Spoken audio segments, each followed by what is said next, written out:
তো ভগবদ বিষয়ে আমরা আলোচনা করতেছি। তো বিষাদ যুগের অর্জুনের প্রশ্ন সম্বন্ধে আমরা শ্রবণ করিতেছি। আজকে অর্জুন সমাজ বিষয়ে প্রশ্ন করবেন এবং সমাজের কি কি সমস্যা হলে সেই বিষয়ে তিনি মানব জাতির ধর্ম সম্বন্ধে তিনি ভগবান কৃষ্ণকে প্রশ্ন করবেন।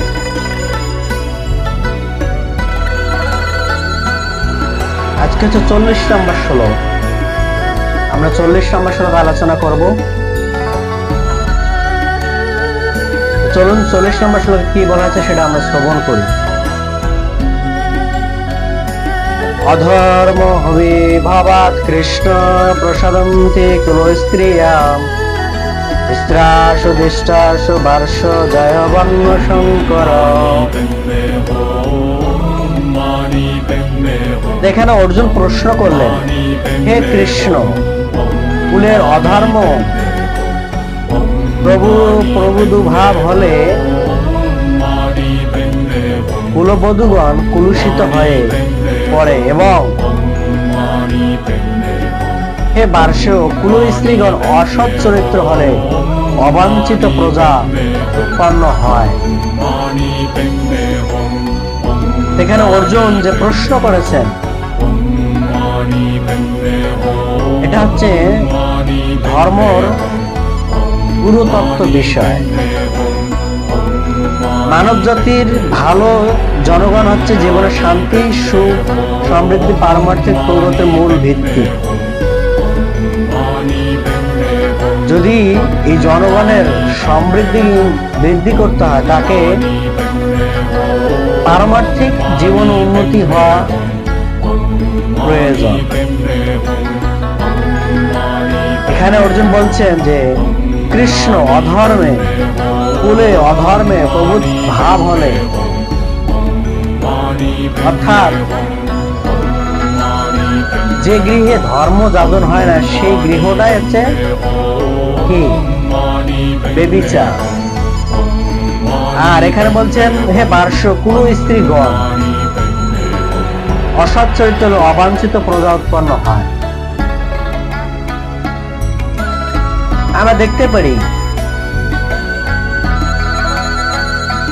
অসৎ চরিত্র তো সবার, কি পুরুষ কি নারী, কার সৎ চরিত্র আছে? কারোই সৎ চরিত্র নেই এই জগতে। এক শূদ্র আরেক শূদ্রকে এই জগতের প্রধানমন্ত্রী বানাচ্ছে, দেশের প্রধানমন্ত্রী বানাচ্ছে। তো কি করবে?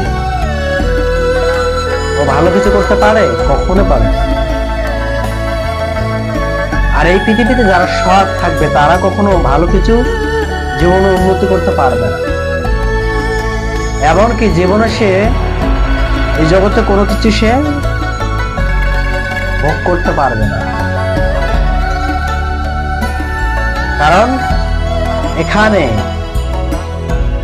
সবাই অসৎ, আর অসৎ যেখানে সেখানে সৎ ব্যক্তিরা বাস করতে পারে, অটোমেটিক সেখান থেকে সে চলে যেতে হবে, বাধ্য হয়ে। এখানে বলছেন স্ত্রীগণ, নারী জাতি যদি বেবিচার সৃষ্টি হয় তাহলে সেই অবাঞ্ছিত প্রজা উৎপন্ন হয়। অবাঞ্ছিত প্রজা উৎপন্ন তো অলরেডি হয়ে বসে আছে, এখানে উৎপন্ন হওয়ার করার কি আছে? ভগবান কৃষ্ণকে অর্জুন প্রশ্ন করেছে কোনটার থেকে কোনটা মানে বিশৃঙ্খলা হয়। কলিযুগে এগুলোই হয় বেশি হয়ে বসে আছে। কেন? কারণ যে কুলের ধর্ম নষ্ট হয়, অর্থাৎ যে পরিবার ধর্ম থাকে না সে পরিবার তো অবাঞ্ছিত সন্তান উৎপন্ন হচ্ছেই। এখানে বলার কি আছে? স্ত্রীগণ বেবিচার, কলিযুগের সবাই বেবিচারী, অনাচারে লিপ্ত।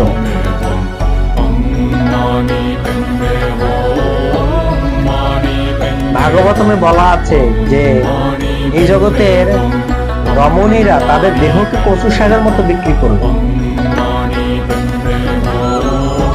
আমরা সেটা দেখতে পাচ্ছি, সেটা হচ্ছে যে টাকা হলে রমণীর দেহের অভাব, তাদের দেহ বিক্রি করে জীবন যাপন করতেছে।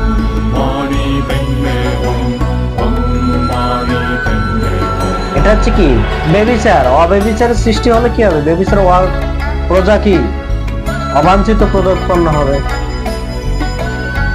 আমরা দেখতে পাচ্ছি এখনকার বিশেষ করে নারীরা তার গর্ভস্থ সন্তানকে হত্যা করতে দ্বিধা করতেছে।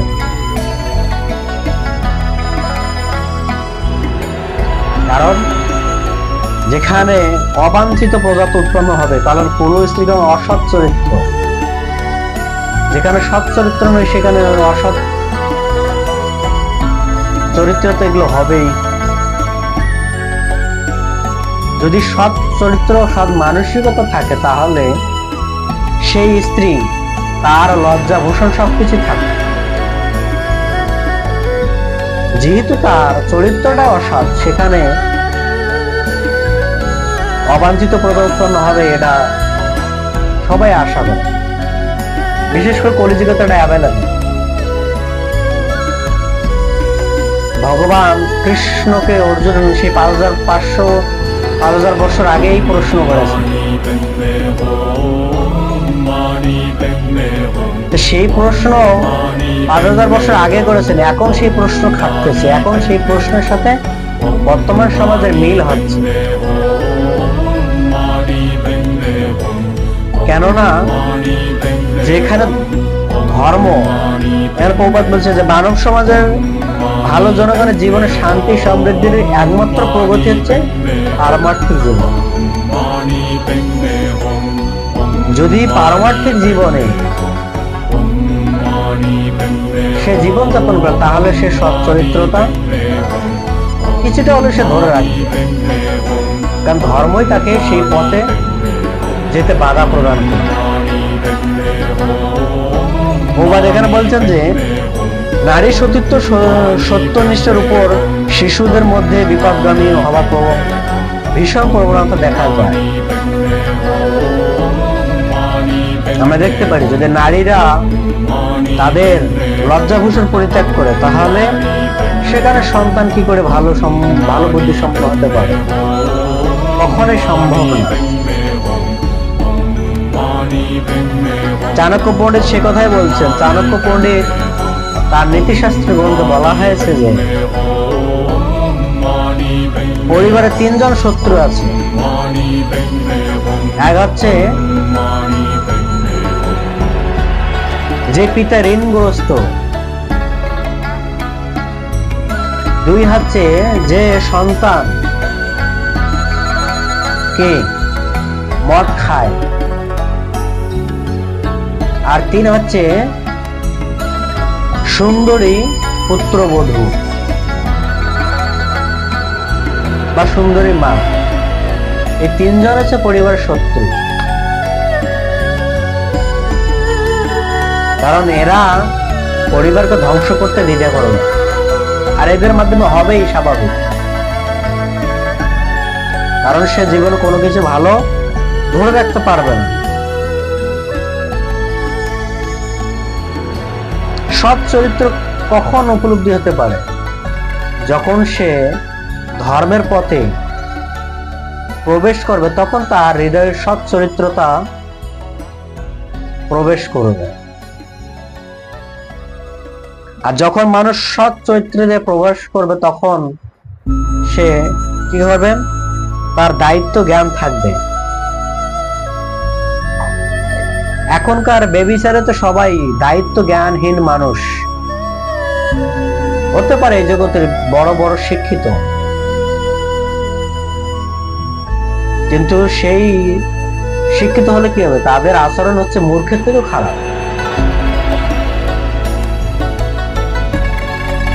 শিক্ষিত ব্যক্তিরা এই জগতে সবচেয়ে বেশি জঘন্য কর্ম করে।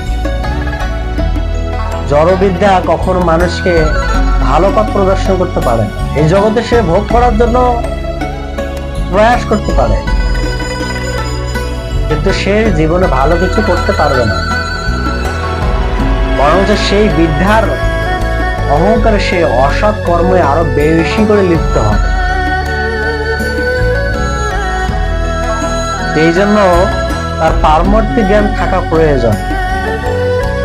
জীবনে শান্তি এবং সমৃদ্ধি যদি রাখতে হয়, পারমার্থিক প্রগতির মূল ভিত্তি থাকতে হবে তার।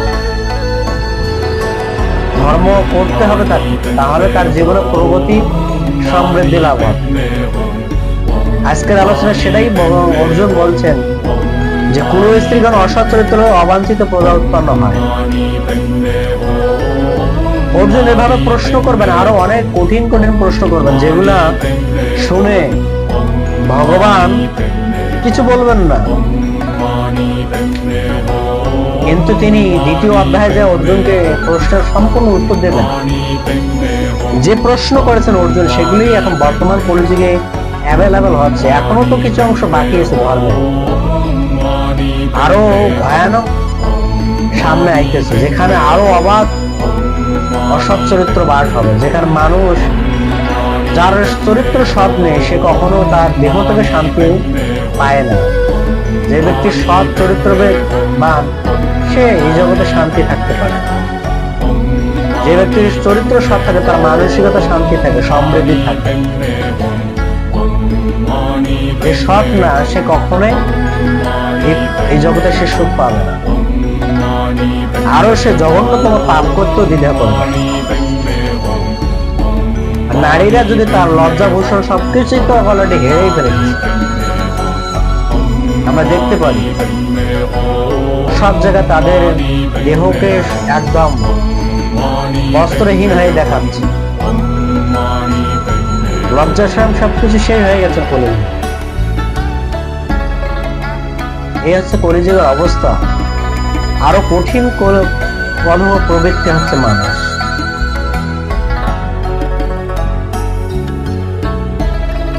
ঠিক আছে, এখানে বলছেন যে স্ত্রী লোকগুলো অবাধ পুরুষের মেলামেশা করার সুযোগ পেয়ে যায়। ঠিক আছে, এই জন্য আমাদের সৎ চরিত্র মানসিকতা প্রবণতা থাকতে হবে, তাহলে তার মন দেহ সবকিছু শান্তি থাকবে। চরিত্র যদি সৎ না থাকে তাহলে তার সে কখনোই শান্তি সমৃদ্ধি প্রগতি হতে পারে না।